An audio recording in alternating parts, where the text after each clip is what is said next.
Mapagpalang araw po sa inyong lahat. Ako po si Brian Gising Mendoza at ito po ang aking daily devotion ngayong araw, September 12, 2024. Ngayong araw po ay ating ipagpapatuloy ang ating talakayan about po sa ating series, which is the 7 Principles to Achieve God-Given Goals.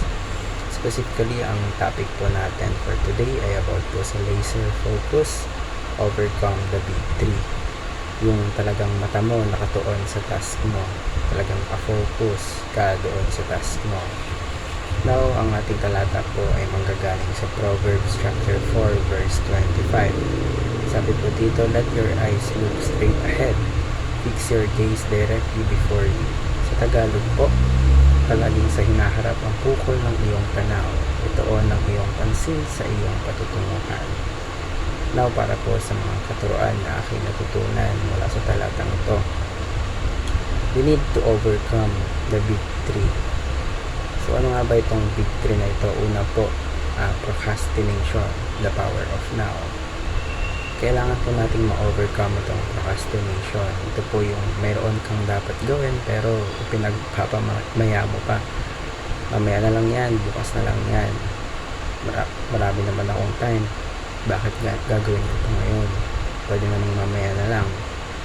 Alam niyo po, pag nagpo-procrastinate tayo, nawawala yung healthy balance of life natin. Pag nagpo-procrastinate tayo, hindi mo na-accomplish yung mga task mo ngayon. At tapos kapag hindi mo yan na-accomplish agad, asahan mong mayroon kang isa-sacrifice later on. Kunwari ako bilang estudyante, tapos may task ako, pero nagpo-procrastinate ako. Pinagmamaya ko na lang yung tapos ang ending nun, nag-hold ako sa oras. Kaya napakahalaga po na ma-overcome itong procrastination para ma-enjoy natin ang buhay. Lagi niyo pong tatandaan na if you can do it now, do it now. Practice the power of now. Next po is distraction, the power of focus. Isa pa po ito na dapat natin ma-overcome. Ito po yung kadalasan na dahilan bakit tayo nagpo-procrastinate, yung mga distractions. Madalas po na naging distractions natin nowadays is the social media, yung mga Facebook, Instagram, TikTok. Minsan kapag nag-start ka nag-scroll, tuloy-tuloy na i-feed ka ng algorithm ng mga bagay na interesado ka, kaya naman talagang once na mag-scroll ka ay magtutuloy-tuloy na yan, hindi mo namamalayan, ubos na yung oras mo. Kaya kailangan mo ang power of focus. Gawin mo muna yung mga bagay na importante at kailangan mo matapos. Avoid all distractions to have a quality life. And lastly po is burnout, the power of resilience. Ito po ang pinakamahirap sa lahat, para kang kandila na nauubos. Nanghihina yung apoy mo hanggang sa mawala na yung apoy mo. You are helpless, you feel exhausted. Yan po ang burnout. That's why you need the power of resilience. Yung kahit bagsakan ka ng maraming problema, maraming pagsubok, hindi ka sumusuko, palagi kang tumatayo kapag ikaw ay nagagapa. That's why learn how to be resilient.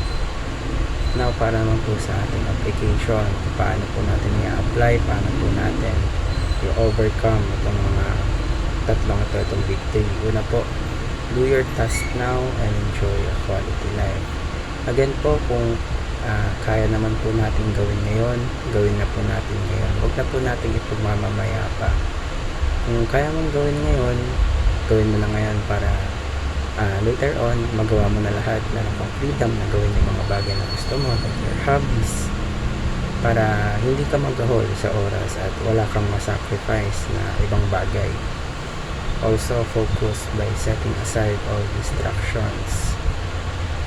Dito po, gaya ng sabi ko kanina, nowadays yung mga distractions natin is through social media. So, ang papayo ko po is mag-set tayo ng timer. Like for example, 1 hour to 2 hours mag-scroll ka, pero once na matapos na yan, tama na, mag-focus ka na, gawin mo na yung mga bagay na gusto mo. Mas maganda nga kung tatapusin mo muna yung mga bagay na kailangan mo gawin bago ka mag-scroll, para talagang magkaroon ka ng quality life, magkaroon ka ng freedom, hindi mo ma-feel na nagagahol ka sa oras.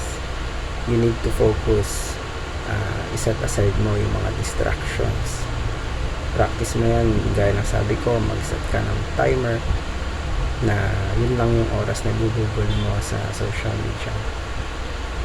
Kasi po kapag sobrahan ka sa pag-scroll tapos hindi mo na malayan yung oras, tapos magagawin ka sa oras niyan, hindi possible, there is a chance na ma-burn out ka dahil ang daming mga problema, dahil ayun na, nag-ipon-ipon na kasi nag-procrastinate ka, nagpatalo ka sa mga distractions. Kaya if ever na burnout ka, you need to seek help from friends. Ayan, number 3 natin, seek help from friends, family, and counselor.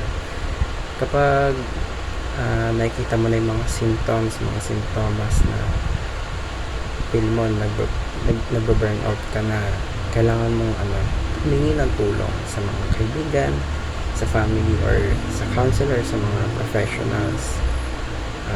For example, kung nga rin meron kang mga small group, pwede mo silang hingian ng tulong, ay magsama-sama kayo, sabay-sabay nyo i-overcome yung burnout mo. Pag-usapan nyo yung mga problema mo, and kung meron silang may tutulong para mas mapabilis yung mga kailangan mong gawin, and mabalik mo yung motivation na kailangan mo sa buhay. After you succeeded in that problem, alam mo na kung ano ang kailangan mong gawin, na dapat hindi ka nagpo-procrastinate, sinaset aside mo yung mga distractions, and lastly is matutunan mo kung paano maging resilient. So again, yung big 3 natin is procrastination, distractions, and burnout. Dapat natin ma-overcome yung tatlong bagay na yan para we can have a quality life, enjoy natin ang ating buhay.